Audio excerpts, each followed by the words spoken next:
Pride and Paragons.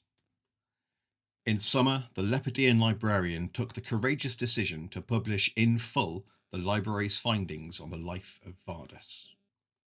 This research appeared to show that Vardus was not a paragon, that in fact they had never existed. Their entire life story was essentially a collection of tall tales penned by a league mountebank to make a quick ring.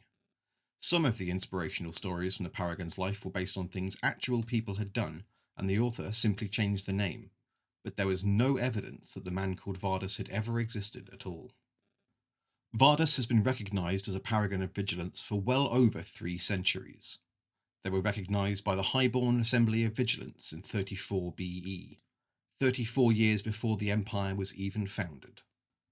The discovery that it was all a lie, and there was no Vardus, threatened to be as a hammer blow to the faith that would damage the people's faith in the judgment of the Imperial Synod.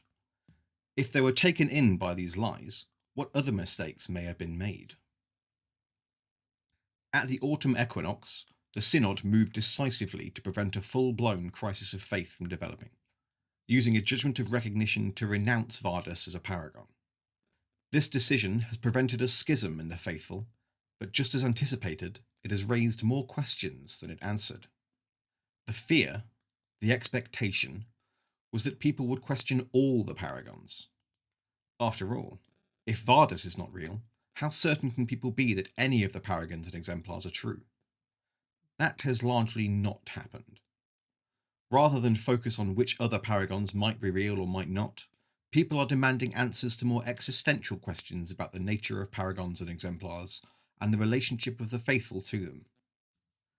Sadly, the doubts engendered by the revelations about Vardus, coupled with the recent condemnation of the 4 members of the Assembly of the Nine for heresy and blasphemy, have damaged confidence in the grand inspiration of the Way. The contributions from across the Empire have dried up, and it doesn't look like they're going to start again anytime soon. Even the Highborn faith has been shaken, and the nation is now providing less than half of what it once was. As a result, the civil service estimate it could now take a decade to finish the Holy City if citizens at Anvil cannot make up the shortfall. False Paragons. We call for the recognition of Vardus as Paragon of Vigilance to be removed in light of the research produced by the Lepideian Library. The figure of Vardus has been proven to be a fiction devised by Ivar Oljankovic Nathalova in an attempt to profit from the embellished tales of adventure and therefore no longer constitute an inspirational path to follow in the pursuit of enlightenment. The lie alone is enough reason to take this most serious action, but it must not be forgotten that those deeds of virtue and vigilance assigned to Vardus were inspired in some cases by real wardens whose legacy has been robbed from them by this fraud. Centuries of inspiration belong to those unnamed wardens, whose virtues should shine from beneath the falsehoods. Let us remember the overlooked and the vigilant who act for virtue without fame. Remember the stories, but not in the name of Vardus.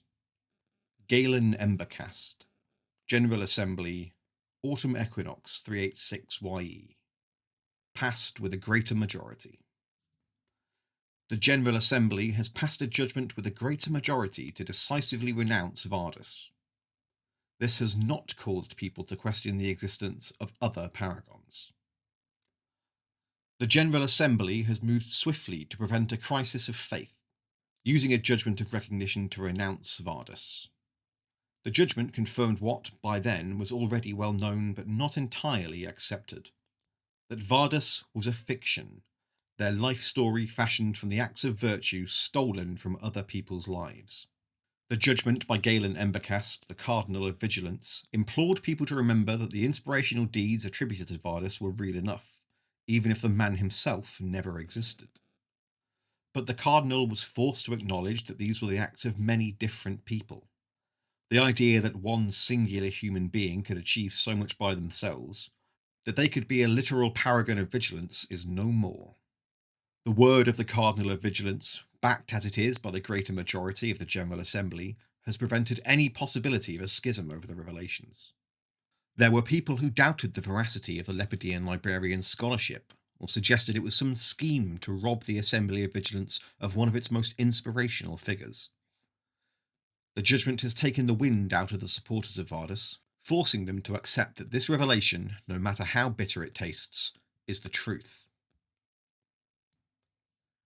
The fear of many scholars of the Way was that this action would cause people to question the existence of all the Paragons. By and large, that hasn't happened. The truth about Vardis has come as a terrible shock to people, but in part it is because of the baseness of the deceit. Now that people know that Vardis is a work of fiction, people find it hard not to associate it with the author of the stories, Ivar Oljankovic Nathalova. What Ivar did, as the Cardinal's judgment has confirmed, is to steal the virtuous tales of other people and make them his own. He might have done it to make money, but the precepts of prosperity are very clear that there is nothing prosperous about stealing. The people whose lives Ivar stole might have been inspirational, but the author's own life story is one of petty theft and larceny. There's nothing remotely impressive about that. But to many people, it's as if this theft was committed by Vardis themselves, as if the literary figure that Ivar constructed is the one who stole the virtuous actions from other people. Vardis, once a paragon of vigilance who dedicated his life to fighting crime, is revealed to be nothing more than a petty criminal himself. It's not the fact that Vardis wasn't real that ultimately distresses people, it's that his story is tawdry and exemplifies naked self-interest. What makes it worse with Vardis is that, of all the Paragons, he was one of the few whose life felt relatable to many citizens in the Empire. He felt real to people, in a way that the Marked or the Sentinel or some of the others do not. The names, the places, the people described in the stories of Vardis' life were familiar to people. You could visit the places described in the tales about him. Many of the Paragons feel less real, and strangely that makes the truth of their lives feel less important. One highborn archivist gives the example of Tian. There are citizens who believe that Tian actually took fire from the actual sun, but there aren't that many. Most people, if pushed, think that on some level the story of Tian's life is a metaphor. There are known to be copies of Tian's epic, kept secretly in highborn chapter houses, but people aren't pressing to have them dragged into the light of day because there is a sense that it doesn't actually matter whether Tian took fire from the sun or just discovered summer magic, as some scholars hypothesize. What matters is that her life inspires. If it came out that actually she just robbed a passing torch seller, then people would be devastated. It would just be Vardis all over again. But nobody imagines that is likely to be the case.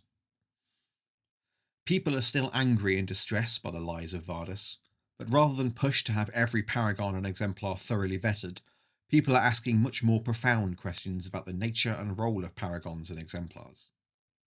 There are as many questions as there are faithful, but broadly they fall into three main areas.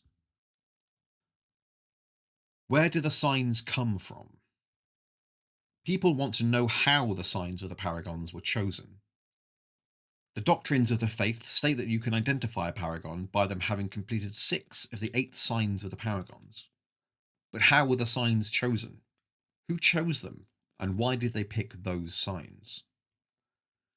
Once they are looked at with a critical eye, some of the signs of the paragons look strange. The one cited most often is pilgrimage. A paragon must have made a pilgrimage to Bastion. But many paragons are thought to have lived in a time before Bastion existed.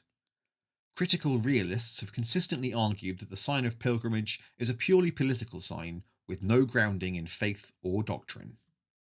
Liberation is another sign that people often argue about. A sign that can literally never be checked except in the negative. There is no way to know that someone has escaped the labyrinth. You can only ever know that they haven't, if someone has a past life vision of being that person. Why are paragons judged against a sign that is logically impossible to know if someone has met? Absolute aspirationalists argue that nobody should be recognised as an exemplar or paragon. The argument was often predicated on the doctrine of human destiny, because the implication is that paragons are better in some way than other humans.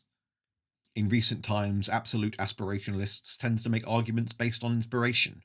That the way's emphasis on the extraordinary lives of the Paragons causes people to overlook the extraordinary acts of virtue that happen simply because they aren't accomplished by miracles or other signs of the Paragons.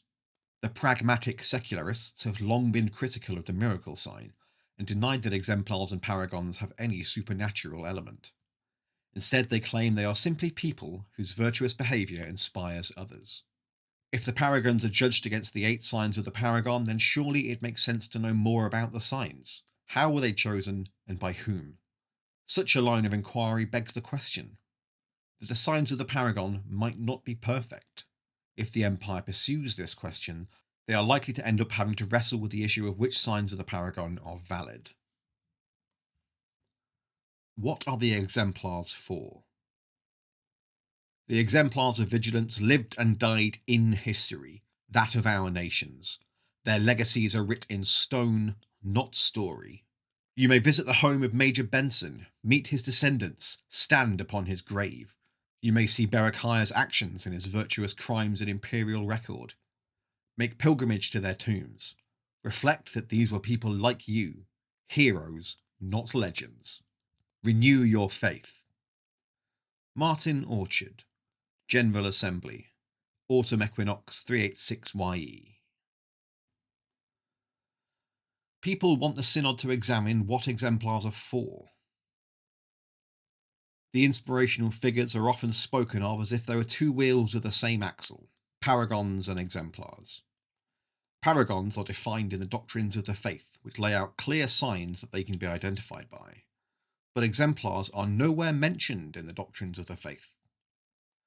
If a paragon is defined by the doctrines as a truly virtuous spirit capable of freeing itself from the labyrinth of ages, what is an exemplar?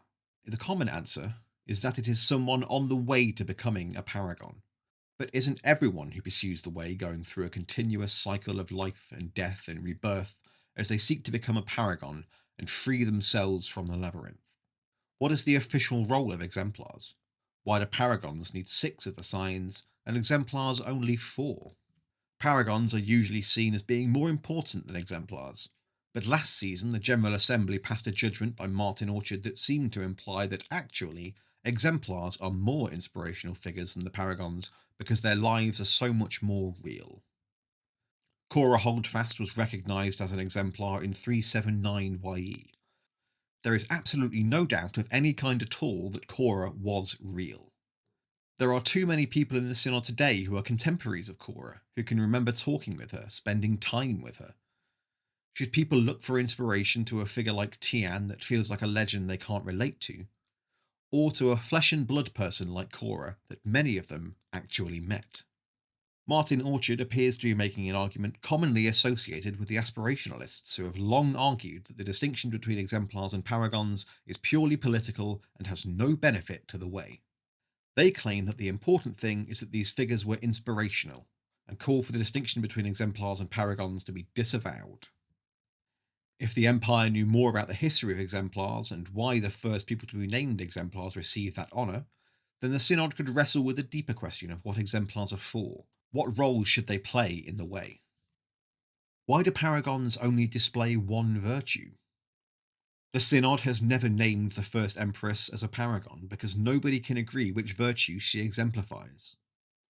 Why does a paragon have to be associated with a single virtue? The modern process of recognising a paragon requires a judgment of recognition by a virtue assembly, followed by a subsequent judgment of recognition in the General Assembly with another greater majority. The process is very explicit that a paragon must be identified first by a virtue assembly to identify which virtue they are a paragon of. But that idea isn't contained in the doctrines of the faith.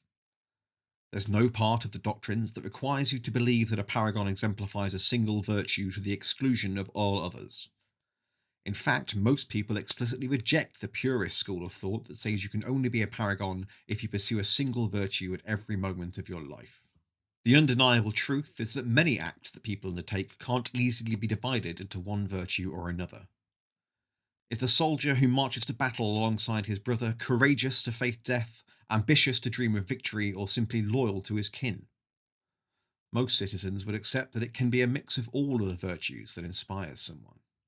You can only ever be dedicated to a single virtue. You can only create auras of a single virtue, and that is often cited as the basis for the argument that you can only be a paragon of a single virtue. But the first Empress is arguably the most inspirational figure who ever lived. Why shouldn't she be a paragon of every virtue, as the followers of the first Empress claim? The accessionists go further, arguing that an excess of virtue can be a bad thing. The suggestion is that the perfect approach to the way is to strive to follow all of the virtues equally. That is completely at odds with the idea of the Paragons, but only if you demand that each paragon only exemplifies a single virtue. If the Empire knew why the founders of the Synod believed that a paragon could only be associated with a single virtue, it might help them understand the paragons and exemplars better. Such research risks restarting the accessionist heresy and other schisms, but it might help the Doctrinal Reform Council when they come to examine the doctrine of the paragon. The next question. Many scholars of the Lepideian Library are heartbroken by their own role in the disavowal of Vardus and plan to retire. If they quit the library immediately, it will no longer be able to carry out historical research on behalf of the Lepideian librarian unless a compromise is reached. If the library avoids researching the life of a paragon or exemplar for the next year, then the problem will be averted. They are prepared to focus their attentions on one of the 3 questions raised to try and offer the Synod assistance in answering them. Most of the scholars of the Lepideian University are traditional highborn archivists. To an archivist, the purpose of studying history is to find inspiration. The blunt truth is that many of them would have preferred to discreetly drop the research on Vardus before the truth could come out. There is some suggestion they have done this in the recent past. Many of those who work at the library are now filled with anguish and grief at the outcome of their painstaking work. To an archivist, the past is not a set of facts to be curated, but a rich source of inspiration that provides a way to virtue. Some archivists describe themselves as sculptors, cutting away the minutiae of the past to allow the virtuous story to emerge. A number of archivists are firmly of the view that it doesn't matter in the slightest that Vardus wasn't real. What matters is that their legend inspired imperial citizens for 300 years to be vigilant and fight crime, and now, instead of an inspirational legend that generations of highborn will grow up aspiring to imitate, the Empire is left with a sorry tale about the importance of not putting too much faith in inspirational figures, in case they turn out to be liars and thieves. They regard what has happened with Vardus to be destructive iconoclasm that has aided nobody. After lengthy discussion, the scholars who feel most strongly about this point have decided to retire in the coming months. The thought that they might be asked to investigate the life of Tian or Kethri or Ataman and be forced to discover and reveal some tawdry detail about a great paragon's life is too much to bear. It would take some time for the library to replace these experienced individuals if they all retired en masse, and so a painstaking compromise has been agreed. For the next year, the library will focus its work on past life visions and will not be asked to carry out research into paragons and exemplars. If that is amenable to the Lepideian librarian, then most of the existing researchers will agree to continue at the library until replacements can be found. If not, if the librarian tries to force the issue by demanding new work be done on a paragon or exemplar, then the archivists employed by the library will leave, and the library's ability to research anything will come to an abrupt end. To compensate for this loss, the staff of the library have offered to help the librarian attempt to answer some of the questions that have been raised by the publication of the story of Vardus. They are happy to devote the resources of the Lepideian Library to research one of the 3 questions outlined above, and believe that they are uniquely well placed to deliver the kind of information that would help the Synod wrestle with these issues in a way that will test the way, but that hope leave it stronger than before. They can't answer the question itself, but they can research the facts surrounding the issue and present those to the Synod for discussion.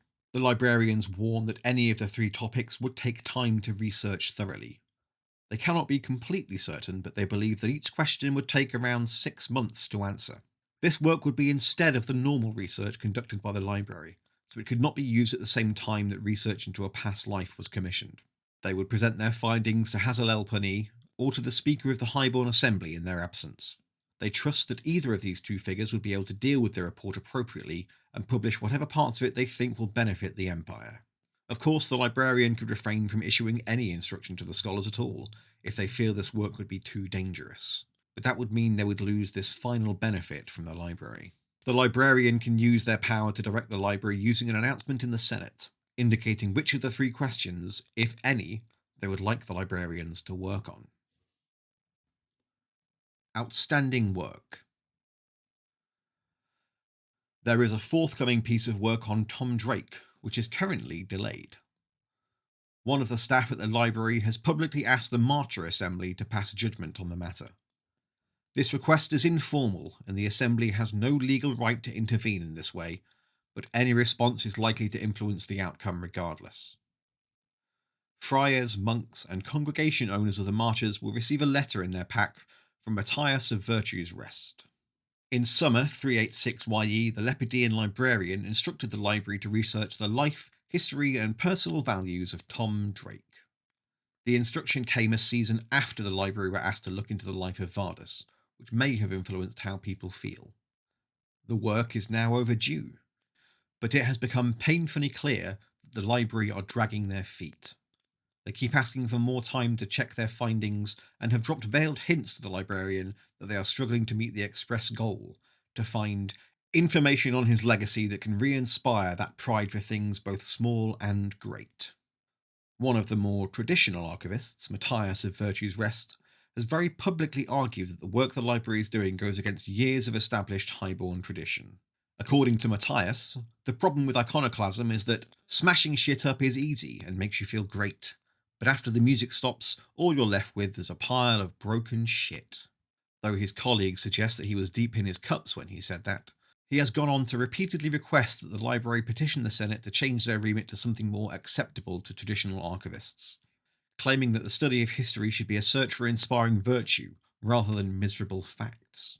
These requests have been routinely rebuffed by Leontes the scribe as an inappropriate suggestion from a civil servant working in an official capacity. In frustration, Matthias has taken the unprecedented step of publicly appealing to the Marcher Assembly to weigh in on this matter. He has informed his superiors that he has written letters to several Marcher priests, imploring the Assembly to consider if they really want the library to run the risk of besmirching the reputation of the single most important inspirational figure from Marcher history. Most of his friends think he's a fool, pointing out that the Marcher Assembly are no more likely to listen to a lowly archivist than the Highborn Assembly. It's not certain if any of the letters have reached their intended target, but officially the civil service has been clear that these letters have no formal standing, and the Marcher Assembly has no legal right to interfere in this matter. The archivists working for the library are clearly concerned about what they might discover about Tom Drake. The strictly legal interpretation that the Assembly has no right to interfere in this matter may be correct, but any clear statement from the Assembly is likely to be influential, whether it's publish or be damned, or something more subtle like an instruction to find out everything that will add to the inspiration provided by this great Marcher figure. The Grand Inspiration. The Grand Inspiration requires 1,000 wains of white granite and 250 thrones. To date, the project has received 583 wains of white granite and 167 thrones. The Highborn Assembly have invited priests from every nation that has contributed to preach at the Grand Inspiration once it is complete, and donations from Highguard are waning as the way is hit by one crisis after another. At current rates, it will be the best part of a decade for the Holy City to be completed. The plan for the Grand Inspiration of the Way was conceived in spring 385 YE.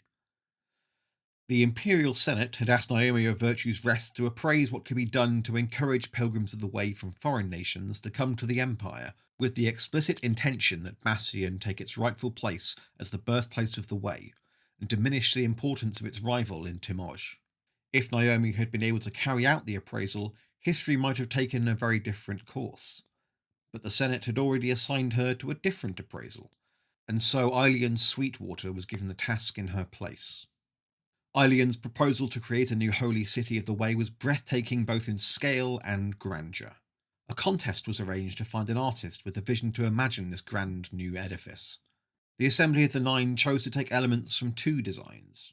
The sketches by Millward Cowley that laid out the basic design of the city, building on conceptual art by Skywise Grauker that captured the idea of soaring towers and pealing bells. Together they formed a plan for a new religious city.